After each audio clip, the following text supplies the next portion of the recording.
Selamat pagi pemirsa, apa kabar Anda di pagi hari ini? Senang sekali saya Graciela Taime dapat menjumpai Anda dalam Berita Papua. Sejumlah berita menarik dan teraktual telah dirangkum tim redaksi kami. Berikut 3 berita utama hari ini.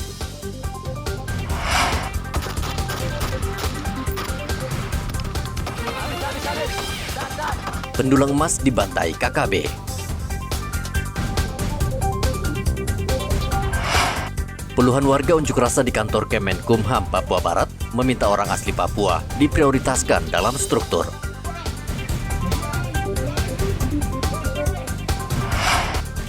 Minyak tanah langka di Merauke.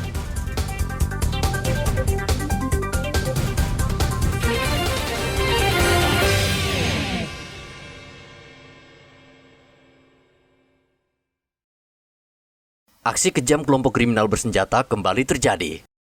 Senin lalu, KKB menembak mati 7 pendulang emas tradisional di distrik Seradala, Kabupaten Yahukimo, Papua Pegunungan. Ketujuh pendulang emas tersebut yakni Udin, Maun, Ardi, Hendra, Anju, Ape, dan Singer. Saat evakuasi jenazah dan korban, aparat sempat terlibat baku tembak dengan KKB selama 1,5 jam. Habis. Tembak. Selain 7 korban tewas, 11 orang lainnya luka-luka. Kami mendatangi TKP dan melakukan penyisiran dan berhasil kami temukan ada 11 orang yang dalam keadaan selamat. Sedangkan 7 orang dalam keadaan tewas atau meninggal dunia. Selama proses evakuasi dari pagi sampai dengan siang hari, kami tetap diganggu oleh KKB. Mereka melakukan penembakan terhadap tim kami yang bekerja. Sehingga tim kami melakukan upaya untuk mengimbanginya agar rekan-rekan yang melakukan evakuasi dan masyarakat yang akan kita evakuasi ini menjadi terselamat. Kelompok KKB yang melakukan pembunuhan terhadap sekelompok masyarakat di lokasi tersebut, ini merupakan kelompok KKB pimpinan Egyanus Kogoya. Selain menembak warga sipil, KKB juga membakar 3 kendaraan ekskavator, 2 truk, dan 1 kamp pendulang emas. Seluruh jenazah dan korban luka sudah dievakuasi ke Rumah Sakit Umum Yahukimo. Sebelumnya, Kamis 14 September lalu, terjadi kontak tembak antara Satgas Pamtas Yonif 7 Marinir dengan KKB di Kalibrasa, Distrik Dekai, Kabupaten Yahukimo, Papua Pegunungan. Dalam insiden tersebut, 5 orang yang diduga anggota KKB tewas. Hendra melaporkan dari Yahukimo, Papua Pegunungan.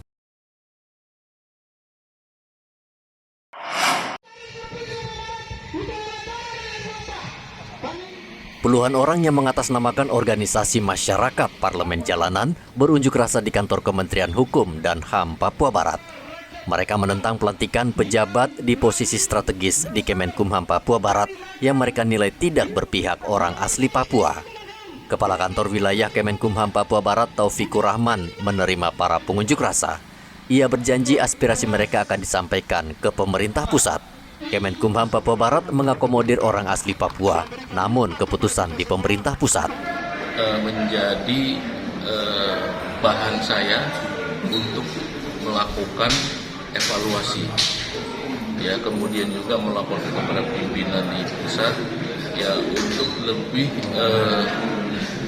memperhatikan aspirasi dari wilayah, ya.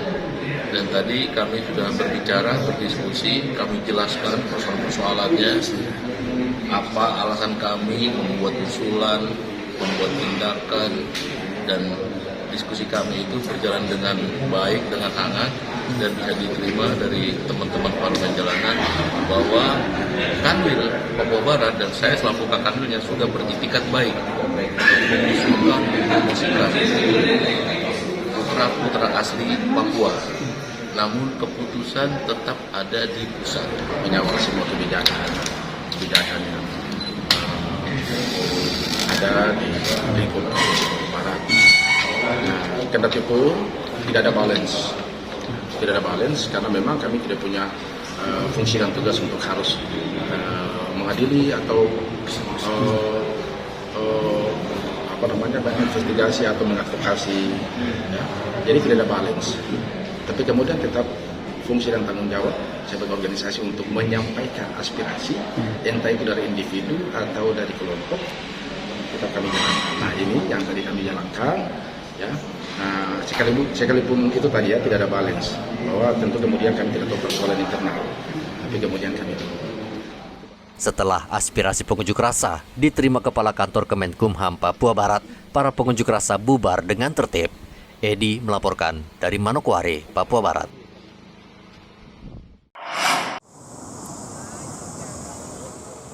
Minyak tanah belakangan ini semakin sulit didapatkan di Merauke, Papua Selatan. Padahal sebagian masyarakat di Merauke masih menggunakan minyak tanah untuk kebutuhan memasak. Warga yang sebagian besar ibu rumah tangga terpaksa harus keliling kota Merauke untuk mencari minyak tanah. Akhirnya di salah satu penjual minyak tanah di Jalan Para Komando dipadati pembeli. Warga sejak pukul 6 pagi sudah antre hingga 2 jam untuk mendapatkan minyak tanah. Cari minyak tanahnya kemana aja Bu? Sulit ya? Di sini saja. Di sini aja? Sama di Aneka. Aneka ya? Iya. Sulit Bu ya dapatnya ya? Susah. Susah ya? Biasanya antrinya berapa jam Ibu? Tadi dari jam 8. Sampai sekarang ini baru dapat ya? Sudah berapa jam Bu? Ibu antri dapat minyak tanah nih Bu? 2 jam. 2 jam, sampai sekarang belum dapat Bu ya? Baru 1 jerigen. Oh baru jerigen ya? Oh, dijatuh berapa liter Bu? 10? Tidak tentu. Tidak tentu ya? Orang luar kan. Oh iya. Oh berapa jam? Dari jam berapa tadi? Dari jam berapa ya tadi? Jam 7. Jam 7 ya, sampai sekarang belum dapat Bu ya? Dapat berapa Bu sekali jatahnya? Dapat 10 Pak. 10 liter ya? Penjual minyak tanah menerapkan kuota sebanyak 20 liter untuk warga yang berdomisili di sekitar Jalan Para Komando. Sementara yang berdomisili di luar kawasan hanya dijatah 5 liter. Tiap minggu atau tiap bulan Bu Haji? Tiap bulan 4 kali. 4 kali iya. Untuk warga ini dijatah berapa liter Bu Haji? Kalau warga sini ya 20, yang liter luar ya 5. Biasanya habis tidak cukup atau gimana Bu Haji?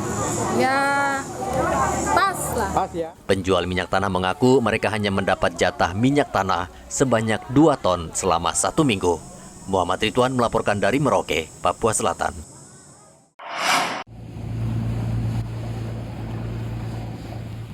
Kecelakaan laut di perairan Timika sepanjang tahun 2023 tergolong tinggi.